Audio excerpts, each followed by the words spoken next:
the weakest part of the story is still by far that Joss is a WSB agent. I just still don't buy it. Anytime she acts big and bad in one of these scenes, I just don't buy it.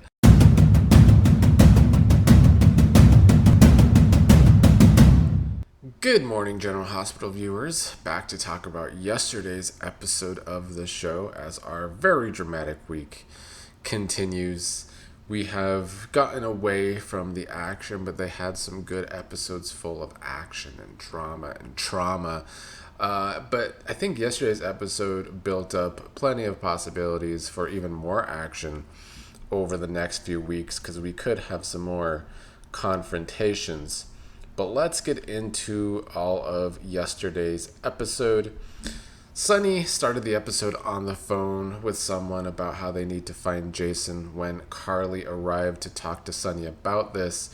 Sonny wants to know if Carly has been able to talk to her boyfriend Jack Brennan, who works for the WSB, and would know more information on Jason, but she has not been able to get a hold of him. Sonny said he's bringing over a person that is going to help find and get Jason back, and that is when Ric arrived. Carly, of course, was not very pleased to see Ric and was saying that where's Diane? Where's any other lawyer other than Ric? Because Ric has hated Jason for decades.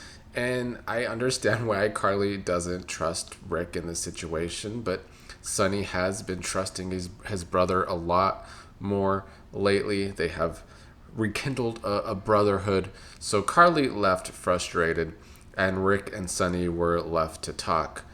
Ric doesn't seem to have a lot right now to be able to get Jason out from WSB custody. But Sonny had some info for Ric saying that Cullum has tried to kill Sonny twice and that Cullum is a double agent.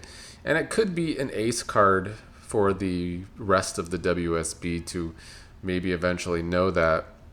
Sonny, of course, has a vendetta against Sidwell, and certainly vice versa.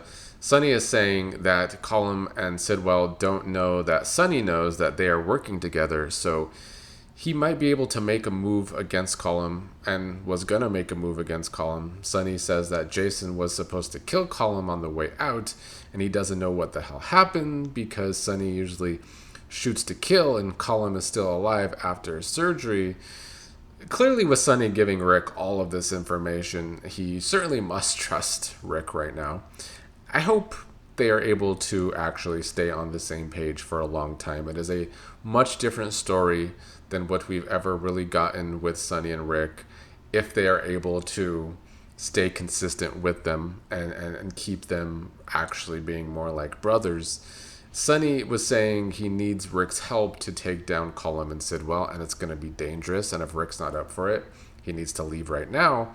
But Ric seems to be up for it. Ric said that if Cullum lives, he and Sidwell think they are holding the cards, but they don't know what Sonny and Ric can do, which left me pretty excited to, once again, see how Sonny and Ric can work as brothers to take down some of these other big bads. I like what they are doing with Ric and Sonny's brotherhood. I've always enjoyed Ric. I know everyone usually loves Sonny. I get it. Although I don't know if these days the audience is still so gung-ho about Sonny like they have been in the past. But I've always enjoyed Ric, mostly because I just like Ric Hurst in general. Moving on to other parts of our story, it was another episode pretty much dedicated to this big story, this umbrella story that a lot of different characters are involved in. Lulu was using her press pass to try and get an update on Cullum's condition with the hospital, but she wasn't able to. Nathan arrived and she was asking him if he had any news about Cullum, or if anyone knows that Rocco was involved in his shooting. Nathan didn't love it that Lulu brought Rocco to the hospital the night before for stitches on his hand, but she says she had the excuse that he cut his hand helping her in the kitchen. Lulu was saying that what Rocco basically told her about what happened is that he shot Cullum in self-defense because Cullum was attacking Britt.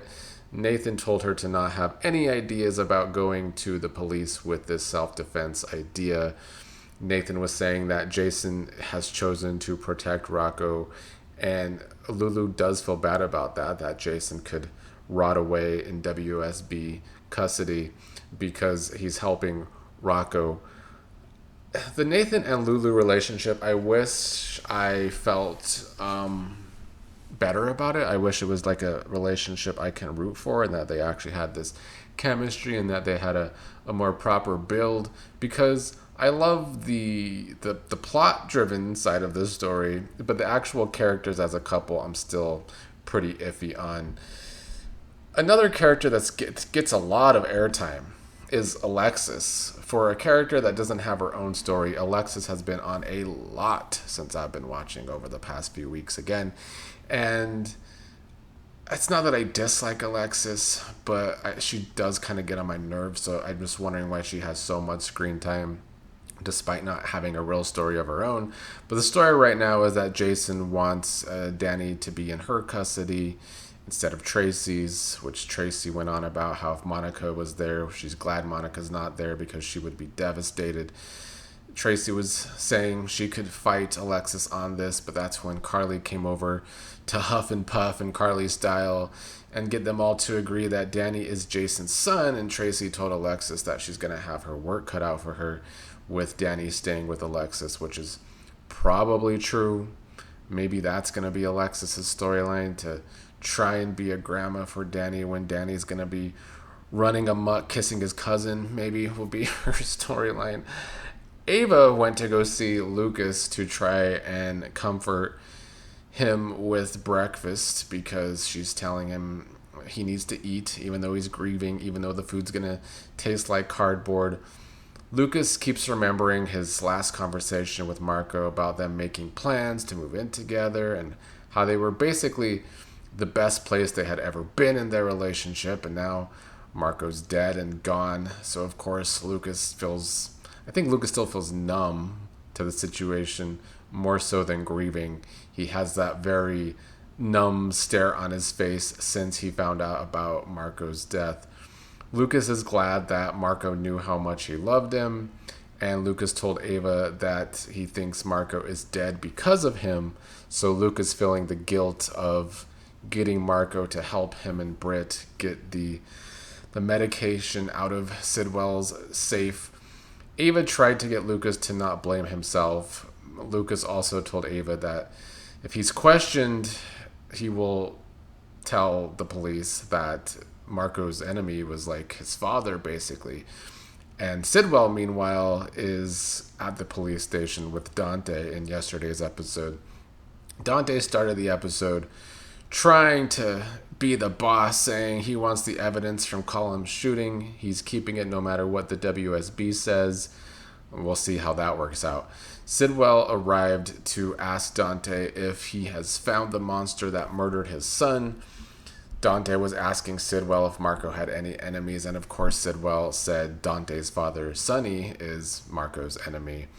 But Dante is saying that Marco has made it clear in past reports by not filing things against Sonny that they were no longer enemies.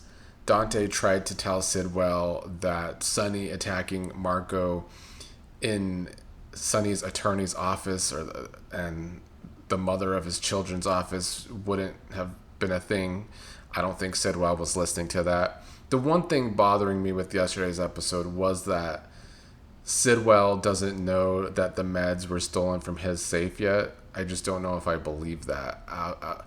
The way they've built up Sidwell as this cartoon villain involved in so many stories, I just feel like him being top dog in the story, he would already know that the medication was stolen from the safe, and maybe it would get him thinking more. I'm just wondering if we are ever going to get a Sidwell-Cullum confrontation. But while Sidwell was with Dante, all he could do was rant and rave about Sonny and Jason and tell Dante to find out where they were when Marco was killed. Sidwell ran into Lucas on his way out of the police station and immediately hugged Lucas, which I think shocked Lucas. This was the first time I felt a little bad for Sidwell in this whole situation, when he was hugging Lucas and crying, saying he was grateful that Lucas loved his son and thanked him for loving his son because he got to see how grateful Marco was. Sidwell also said that he hopes Lucas will come back to Windermere tonight because it's his home and always will be. That was probably my favorite scene of the entire episode. If they could continue to make Sidwell actually seem like a more well-rounded character and not just a one-note cartoon villain, I would be very much happier with the Sidwell character. But I think they have a lot of work to do to get that to happen. But that was kind of a step in the right direction. Dante then questioned Lucas about Marco and Sidwell and Sonny. Lucas made sure to note that Marco said that he and Sonny made peace a long time ago, so I don't think Dante will be suspecting Sonny in this whole thing. Sidwell went to go see Eva, both basically broke down and cried to Eva about losing his son. Sidwell saying it's not just about his son's death, but the way he died because someone viciously stabbed him many times and left him there bleeding, which is once again me kind of hoping we are going to have some sort of Sidwell-Cullum confrontation in the future, even though Cullum's life still hangs in the balance, which brings us to our last part of yesterday's episode, which was Jocelyn arriving, trying to act all big and bad at Britt's door, and Josh wanting to know what happened to Jason. The weakest part of the story is still by far that Joss is a WSB agent. I just still don't buy it. Anytime she acts big and bad in one of these scenes, I just don't buy it. Britt was telling Joss that Jason got taken away by the agency she works for now. Joss was trying to get through to Britt that Jason trusted both of them and now they have to trust each other, so Joss wanted to know everything. Britt did let Joss know that she went to the pier to meet Lucas because Lucas and Marco were working together to get the medication from Sidwell. Joss was asking why Britt would tell the cops Jason shot Cullum, and Britt said that Jason told her to say that. They are realizing they are both in danger from Cullum and Sidwell, but Joss had the idea for Britt by saying that Cullum is currently lying unconscious in the ICU, and Britt is a doctor with access to him, so Josh trying to basically tell Britt to finish the job on Cullum, which, I mean, I guess it's a very Joss thing to do, who killed someone, but it makes Joss a hypocrite because she goes around, yelling about Sonny all the time, killing people, even though I guess it is different. I don't know. The Joss character in scenes when she's mad at Carly, I like it. The Joss character when she's in this WSB storyline, very hard to take seriously and not exactly good. But yesterday's episode was still a very strong episode in this very strong week of General Hospital. And I will review today's episode tomorrow. Do want to talk about the Patreon for this channel, patreon.com/OCGTV. There are 1983 General Hospital episodes on there, and there will be 1984 General Hospital episodes on there. Although the year I'm actually reviewing is 1987, so check out the Patreon if you haven't.